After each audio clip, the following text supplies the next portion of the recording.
Talking Marshmallows, a short from Telling Stories. God does not exist. John re-echoed his point, slamming one hand on the dashboard while the other held the steering wheel, driving past oncoming vehicles that vanished from sight, leaving only his vehicle on the road that stretched to the horizon to meet the expanse of clear sky. Islands of clouds changed shape, and sun rays escaped through the pores of the clouds. "If God exists," John exclaimed, eyes focused on the empty road, "right now there would be lightning and thunder." Nothing. In fact, the clouds parted quickly, paving the way for the sun to shine unobstructed in all its glory. The clouds appeared like dragons without wings, plunging down from the sky, spreading their mouths wide open as if to swallow the lone vehicle cruising the road. "Aha!" John exclaimed, eyes on the road, eyes on the dragon clouds as they dissipated as quickly as they formed to take another form without blocking the blazing sun. "See? Your God did not even care to try to give a hint of his existence," John argued. Luke said nothing. A little smile lit his face. He'd been on the neck of his friend since college days about the existence of God and the need to believe in Jesus for salvation, salvation from all things great and small. But it seemed every time he tried, John got more hardened of heart. None of his explanations and points seemed to shed a glimmer of light on John's heart or reason. He knew John. The lad was nothing but honest. Open to new things, though skeptical, he was ready to give a little space to see if that which he held at bay was worth paying attention to. And if any of his points weren't shining light on John's heart to see reason for God's existence, let alone to believe in Jesus, there was no point responding to his argument that disproved the existence of God. Luke sat in the vehicle listening with rapt attention to John's argument of what God would and wouldn't do if he truly existed. Some, if not all, of John's arguments made sense to the rational mind, to the sight of logic. In fact, he had been in the same spot, asking similar questions, arguing points close to the ones John was and has always been arguing. Suffering. The point of love.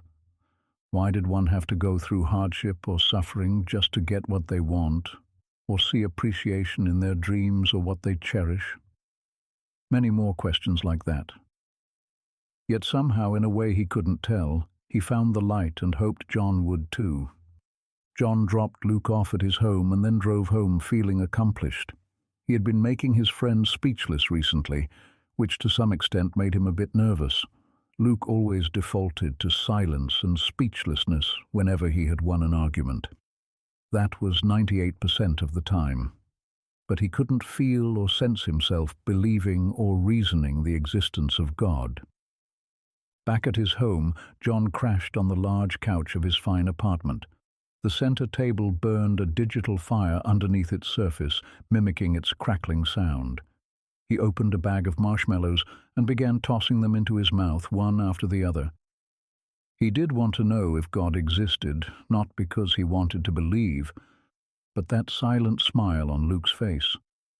Any time he argued about the pointlessness of God's existence and uselessness of religion, ached his heart more than all the counter-arguments Luke gave. And knowing Luke, though he might have changed, he was still a snake, especially when he became silent during an argument. Perhaps it was this. Christ that was changing him. He held up a marshmallow to his face. The beautiful scenery beyond his window faded to a blur, and it felt like it was just him and the marshmallow stuck in a place between worlds. He sighed, staring at the fluffy snack he held up. The silence was louder than the heaviest drum beats. What if there was a God? Like, what then? Not that he needed or lacked anything, and neither was he wealthy. He was single. That was by his choice, and he had no regrets. He didn't feel the so-called hollowness or emptiness that many had, which brought them to believe in God, nor was he at rock bottom. In fact, he was in a rocket skyrocketing his way beyond the skies, mingling with the stars. Yet Luke's silence over the past 5 years on the issue of God's existence seemed to have left a curiosity that nudged him here and there often.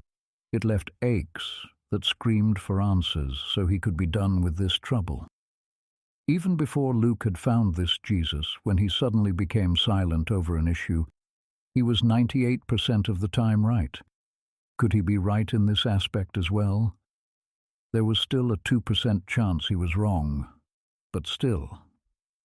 John sighed.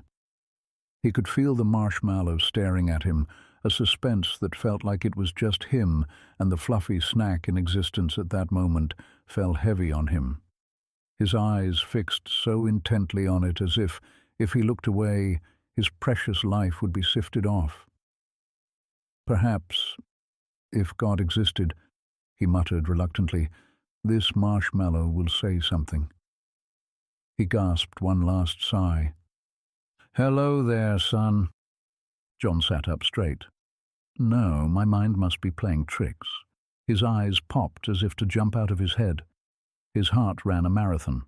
Strangely, he felt peace, a calm that was difficult to describe. No way that marshmallow just spoke. Yet again, he knew what he saw with his eyes.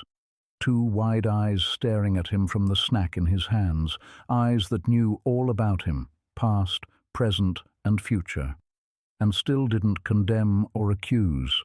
Eyes that pierced deep into his soul, searching every dark corner he thought was locked up forever, but left him with a sense of calm and ease.